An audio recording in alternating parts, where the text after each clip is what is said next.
Astagfirullah.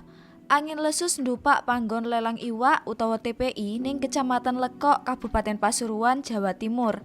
Pas didata ana 74 bangunan karo omahe wong-wong sing rusak.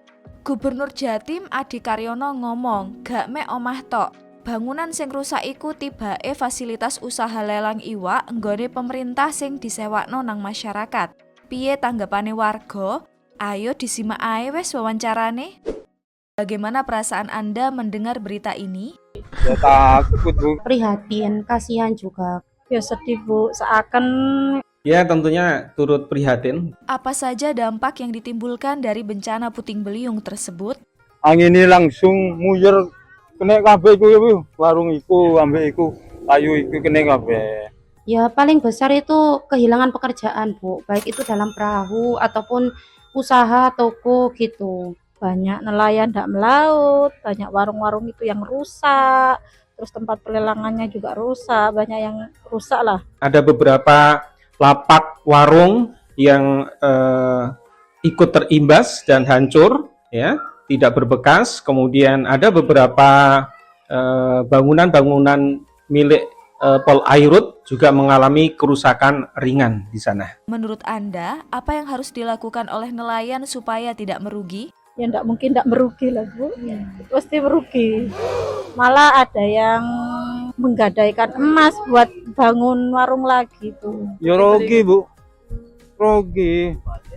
Apa rugi nih? Rugi nih iku ndak nyambut, Bu. Nyambut. Ya takut. Ya paling besar pemerintah harus turun menangani. Soalnya kan yang bisa membantu otomatis pemerintahan. Menurut Anda, apakah pemerintah harus membantu menyelesaikan permasalahan tersebut? Mengapa?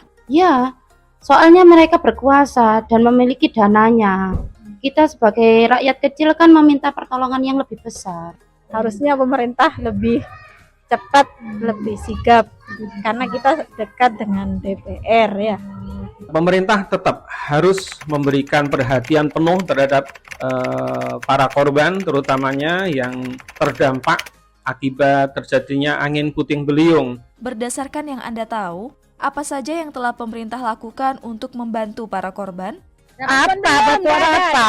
Tidak ada bantuan. Yang punya warung ini cuma dapat selimut, Iya, iya. ada bantuan, Iya. tapi ada terpal. terpal, selimut gitu. Enggak ada. Saya itu kurang tepat apa yang diberikan. Untuk itu saya kurang tahu, karena kemarin saya ke sana itu banyak orang-orang yang bercerita yang punya warung tuh katanya menggadaikan emas untuk bangun lagi warungnya. Pemerintah hanya memberikan bantuan berupa selimut, terpal, ya, kemudian makanan ringan. Yang menurut saya secara pribadi ini masih kurang tepat sasaran.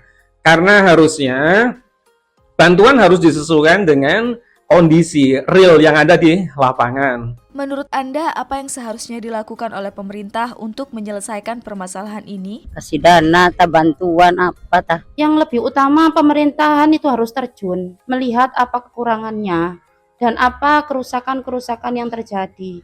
Jadi bantuannya itu lebih tepat sasaran, tidak hanya sekedar selimut, terpal, itu kurang menurut saya. Seharusnya ya pemerintah langsung ke tempat itu sendiri ya, langsung lihat bagaimana dampaknya, dan harusnya pemerintah biar biar bantuannya itu langsung ke sasaran ya. Pemerintah harus segera bertindak secara cepat dalam mengatasi permasalahan bencana alam. Korban-korban wis mesti njaluk tolong ndang dibenakno sahabat muslimah. Piye Islam marekno masalah iki? Ayo disimak penjelasannya Ustazah. Ojo lali like, komen, karo share sakluas-luase.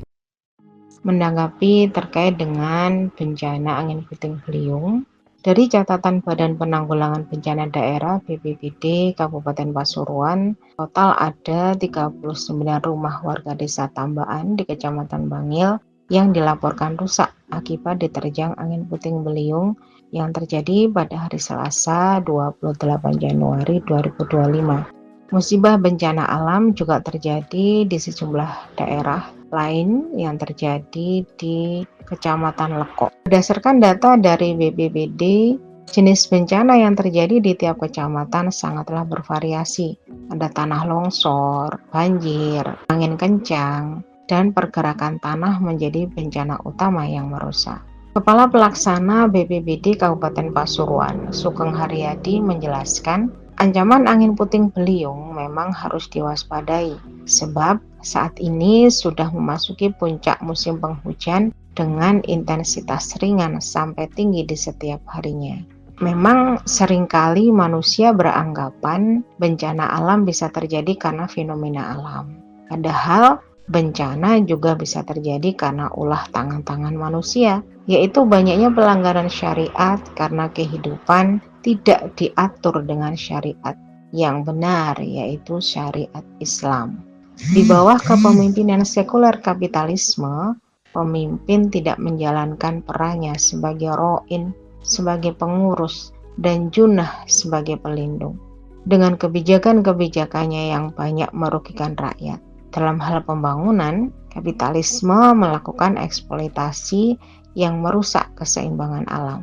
Apalagi kemudian ditambah dengan anggaran pendanaan untuk korban bencana dalam kapitalisme sangatlah minim. Sehingga rakyat harus berjuang sendiri untuk menghadapi bencana. Negara tidak melakukan mitigasi terbaik untuk menjauhkan rakyatnya dari bencana. Sebagaimana firman Allah dalam Quran Surat Ar-Rum ayat 41 yang artinya, telah tampak kerusakan di darat dan di laut disebabkan oleh perbuatan tangan manusia, supaya Allah merasakan kepada mereka sebagian dari akibat perbuatan mereka, agar mereka kembali ke jalan yang benar. Ayat ini menjelaskan bahwa terjadinya bencana adalah akibat ulah tangan manusia, karena mengikuti hawa nafsunya dan tidak mengatur alam dengan syariatnya Allah. Maka manusia diperintahkan Allah untuk kembali kepada syariat Islam. Terjadinya bencana alam memang layak membuat kita muhasabah. Namun, bencana yang berulang dan menjadi langganan ini menegaskan lalai dan abainya penguasa untuk mengurus rakyatnya. Ini sekaligus membuktikan bahwa solusi teknis sudah tidak mampu menanggulangi. Ini juga harus menjadi pelajaran untuk mitigasi bencana alam yang terjadi. Nah, lalu bagaimana Islam mensolusikan hal itu? Islam mengatur penanggulangan bencana ada beberapa hal. Yang pertama, dalam khilafah, negara berperan sebagai ro'in dan junah. Negara mengatur urusan masyarakat sesuai dengan kemaslahatan mereka. Semisal untuk mencegah bencana alam hidrometeorologi, Islam mensyariatkan untuk melakukan pembangunan yang terukur, tidak melakukan eksploitasi berlebihan agar bencana bisa diminimalisir. Yang kedua, Islam pun mengatur anggaran semisal terjadi bencana. Dalam Baitul Mal terdapat alokasi pengeluaran khusus untuk pengeluaran bencana alam, yakni pada seksi urusan darurat atau bencana alam atau yang dikenal dengan at-tawari. Seksi ini memberikan bantuan kepada kaum muslim atas setiap kondisi darurat atau bencana yang menimpa mereka. Artinya, solusi Islam ketika diterapkan pastinya akan menjadikan maslahat bagi seluruh umat. Oleh sebab itu, saatnya umat Islam muhasabah dan bertobat dengan berupaya agar syariat segera tegak di bawah kepemimpinan Islam, di bawah institusi negara khilafah. Sebab hanya negara khilafah satu-satunya institusi negara yang menerapkan hukum Islam secara kafah, yang mampu menjadi penyelamat umat manusia dari bencana di dunia dan di akhirat.